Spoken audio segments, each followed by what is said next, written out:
कि सबसे पहले तो मुख्यमंत्री को वहां जाना चाहिए। मुख्यमंत्री तो लखनऊ में दलित परिवार के घर नहीं पहुंच पाए। देखिए, ये बड़े दुख की बात है कि नारा देने वाले मुख्यमंत्री की बटेंगे तो कटेंगे, तो चुनाव में तो बड़ा अच्छा नारा देखे, चुनाव के बाद जब उनकी पुलिस ही काट देती है, मार देती है, तो वो एक दलित परिवार के आंसू पूछने के लिए भी नहीं पहुंच पाते हैं, उनके नेता भी नहीं पहुंच पाते हैं।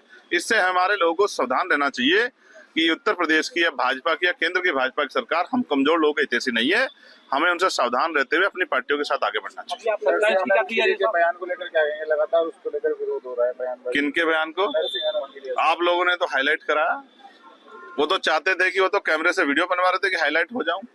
इस तरह से किसी भी इष्ट के खिलाफ बयान देकर और सस्ती लोकप्रियता के कारण देश को अस्थिर करना, एक बड़े समाज के खिलाफ इस तरह की बयानबाजी करके और लोगों को मजबूर करना, आक्रोशित करना कि वो सड़कों पे आए और उससे सरकार का एजेंडा कामयाब हो, मैं इससे कतई भी सहमत नहीं। और अगर उन्होंने अपराध किया तो फिर इसलिए उनको जेल जाना पड़ा। भविष्य में अपराध करेंगे तो फिर जेल जाएंगे। सर, लखनऊ की जो घटना हुई उसमें आप किसकी कमी मानते हैं?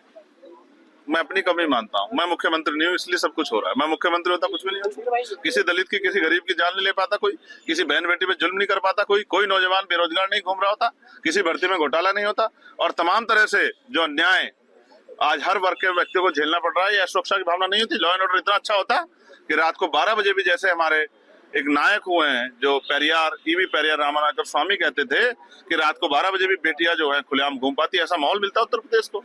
अभी हम मेहनत कर रहे हैं, भविष्य में ये दिन जो है आएंगे, और जब ये दिन आएंगे तो आपको एहसास होगा। ने कहा है आपको मंत्री पद की मिलने की वो ऑफर आया है और भी ऑफर आया है, तो उसमें क्या कहना है? कौन लोग थे? मैं फिर आपसे कहूंगा, आप कहाँ पुराने गड़े मुर्दे उखाड़ रहे? आज पे जिन्हें काम कीजिए।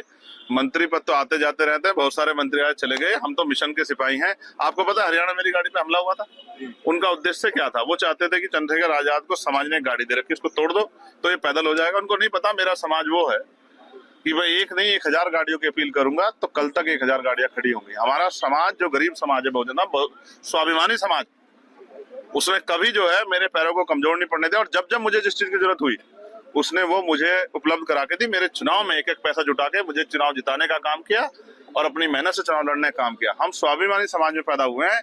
इन छोटे मोटे हमलों से हम लोग डरने वाले नहीं, हम लोग लड़ाई को लड़ते रहेंगे। क्या कहना चाहेंगे लोगों को, क्या संदेश देना चाहेंगे जिस तरीके का माहौल? एकजुट रहें, भाईचारा बनाएं, और ये चुनाव के समय जो इस तरह घटनाएं होती है उनसे सावधान रहें। भारत हमारा बहुत विस्तृत है, इसकी जो पहचान हमारी एकता है, इसको बना के रखें। सरकार तो दावा करती है कि अखंड भारत बनाएंगे, ईरान, अफगानिस्तान सबको, पाकिस्तान सबको मिला लेंगे, और देश को संभाल नहीं पा रहे हैं। तो ऐसी निकम्मी सरकारें भी देश के लिए अच्छी नहीं। प्रश्न चिन्ह खड़ा होता है कि एक मुख्यमंत्री जो 7वें 8वें साल में कुर्सी पे बैठे हैं, अगर आज भी लॉ एंड ऑर्डर की स्थिति को सही नहीं कर पा रहे हैं तो वो कुर्सी पे बैठ के क्या कर रहे हैं? बहराइच में ये घटना की पुनरावृत्ति ना हो और कानून व्यवस्था बहाल हो, इसकी जिम्मेदारी सरकार की है। मैं किसी भी तरह की हिंसा का विरोध करता हूं और सब लोगों से मिलजुल के धैर्य बना के रखने का और एकजुट रहने का जो है आग्रह करता हूं, निवेदन करता हूं। और हमारी पार्टी के साथी लगातार घटना पर नजर बनाए हुए हैं। मैं स्वतः लगातार अधिकारियों के संपर्क में। मेरा मानना है कि अगर सरकार ने लापरवाही नहीं बरती तो बहुत जल्द सब कुछ शांत हो जाएगा, और भविष्य में उत्तर प्रदेश में इसकी जो है आंच ना जाए, इसका ध्यान भी सरकारों को रखना है। अपने पद की गरिमा का ध्यान भी रखना है। वो पद किसी एक जाति, एक धर्म, एक पार्टी तक सीमित नहीं है। मुख्यमंत्री उत्तर प्रदेश के सभी लोगों के रक्षक हैं, और अगर वो रक्षा करने में विफल हो रहे हैं, क्योंकि कोई भी घटना, जैसे बुद्ध ने कहा कि हर घटना के कारण, हर दुख के पीछे कोई ना कोई कारण होता है और उस कारण का निवारण होता है। ये इतनी बड़ी घटना हुई कैसे? पुलिस व्यवस्था ने कैसे चूक हुई? किस तरह से मनोबल बढ़ा के लोगों को उकसाने का काम किया गया? इन सब चीजों पे अगर हम नजर दौड़ाएंगे तो महसूस होगा कि ये लॉ एंड ऑर्डर का फेलियर है और ये भाजपा की डबल इंजन की सरकार का फेलियर है। इसका जवाब जो है सरकार को देना चाहिए, और उम्मीद से, जितनी उम्मीद थी उससे कम जो है खरे उतर पा रहे हैं उत्तर प्रदेश के मुख्यमंत्री। इस बात को केंद्र को भी ध्यान देना चाहिए। मुंबई में गोली मारकर जो है बहराइच में निकला है, इसमें क्या कहेंगे? अब आप देखिए कि एक बड़ी घटना हुई है, हो सकता है किसी दूसरी घटना से ध्यान हटाने का भी एक तरीका हो। कई चीजों को, मैंने कहा ना, हर घटना के पीछे कोई ना कोई कारण होता है। और मैं तो खुद वो शख्स हूँ जिसने गोली खाई है। जिन लोगों ने मेरे ऊपर हमला किया था उनको बेल मिल गई है, वो खुलेआम घूम रहे हैं। आपको महसूस होना चाहिए कि उत्तर प्रदेश में या जहां डबल इंजन की सरकार है वहां कानून व्यवस्था के कितने बुरे हाल है। वहां किसी की भी सरकार रही होती तो भी मैं यही कहता कि सरकारों को अपने ऊपर सोचना चाहिए, ये उनके ऊपर प्रश्न चिन्ह उनकी कार्यशैली पे कि किस तरह से अपराधी खुलेआम घूम रहे हैं। 10 सीटों पर उपचुनाव होना है, क्या मानते हैं? आपकी पार्टी को लेकर क्या लोग जीवित रहेंगे तभी तो चुनाव होंगे।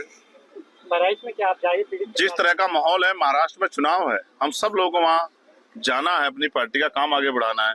क्या ऐसे माहौल में चुनाव संभव मानते हैं? क्या ऐसे माहौल में चुनाव स्वस्थ माहौल के साथ हो सकते हैं? तो जो सरकारें नेताओं को सुरक्षा नहीं दे पा रही है, बड़े बड़े उद्योगपतियों को सुरक्षा नहीं दे पा रही है, वो गरीब आदमी की सुरक्षा क्या करेगी? मेरे जैसे एक किसान के बेटे की, एक प्राइमरी स्कूल के मास्टर के बेटे की सुरक्षा क्या करेगी? इसलिए मैं कहूंगा कि वहां की सरकार को अपने अंदर झांकना चाहिए और सख्त कार्रवाई करनी चाहिए। जो मुख्य आरोपी, जो षड्यंत्र का मास्टरमाइंड है, उसको जो है जनता के सामने लाना चाहिए, उस पर सख्त कार्रवाई करनी चाहिए। सर, लखनऊ की जो घटना हुई, काफी मेहनत करी मगर ऐसे नतीजे नहीं आ पाए, क्या करें? मैं इस बात से बिल्कुल दुखी नहीं हूँ। हम लोग चुनाव हारे हैं, हौसले नहीं हारे।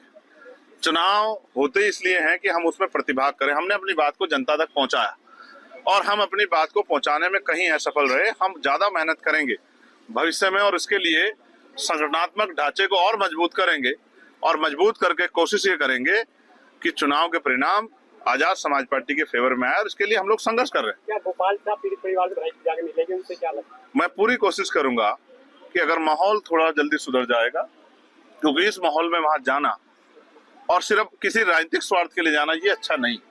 मैं ये कोशिश करूंगा कि सबसे पहले तो मुख्यमंत्री को वहां जाना चाहिए। मुख्यमंत्री तो लखनऊ में दलित परिवार के घर नहीं पहुंच पाए। देखिए, ये बड़े दुख की बात है कि नारा देने वाले मुख्यमंत्री की बटेंगे तो कटेंगे, तो चुनाव में तो बड़ा अच्छा नारा देखे, चुनाव के बाद जब उनकी पुलिस ही काट देती है, मार देती है, तो वो एक दलित परिवार के आंसू पूछने के लिए भी नहीं पहुंच पाते हैं, उनके नेता भी नहीं पहुंच पाते हैं। इससे हमारे लोगों को सावधान रहना चाहिए कि उत्तर प्रदेश की या भाजपा की या केंद्र की भाजपा की सरकार हम कमजोर लोगों के हितैषी नहीं है। हमें उनसे सावधान करते हैं ऐसे लोगों की जहां तक कैमरा नहीं पहुंच पाता है। हम ऐसे लोगों को दिखाते हैं जहां पर सूर्य की रोशनी नहीं पहुंच पाती है। गांव, गरीब, चौपाल, नुक्कड़ में रहने वाले लोगों की समस्याओं को हम उठाते हैं, चाहे प्रशासनिक समस्याएं हो, चाहे किसी प्रकार की समस्याओं हो, समस्याओं को दिखाने का हम प्रयास करते हैं। आप देखते रहिए इलेक्ट्रिक टीवी इंडिया, और इसको लाइक शेयर करिए, सब्सक्राइब करिए, और इसको बहुत तेजी से बढ़ाइए। हम आपके घर से लेकर के, चौपाल से लेकर के आपको दस्तक देंगे, वो आपकी खबरों को सरकार के कानों तक पहुंचाएंगे, प्रशासन के कानों तक पहुंचाएंगे और आपकी हमेशा 24/7 आपकी मदद करते रहेंगे। अगर आपको कोई समस्या है, आपको हमसे कुछ कहना है, तो हमें कमेंट करें, और अगर आपको लगता है कि आपको हमसे जुड़ना है तो आप हमारे कमेंट सेक्शन में जाके लिख सकते हैं। और हमें किसी खबर को अगर हम तक पहुंचाना चाहते हैं तो हमारा टोल फ्री नंबर 8840202080 पर आप हमें खबर लिख सकते हैं, शेयर कर सकते हैं। हम 24/7 आपकी खबरों को लाइव प्रसारित करने के लिए प्रतिबद्ध हैं। आप हमें सपोर्ट करें और आगे बढ़ाएं। जय हिंद, वंदे मातरम, भारत माता की जय।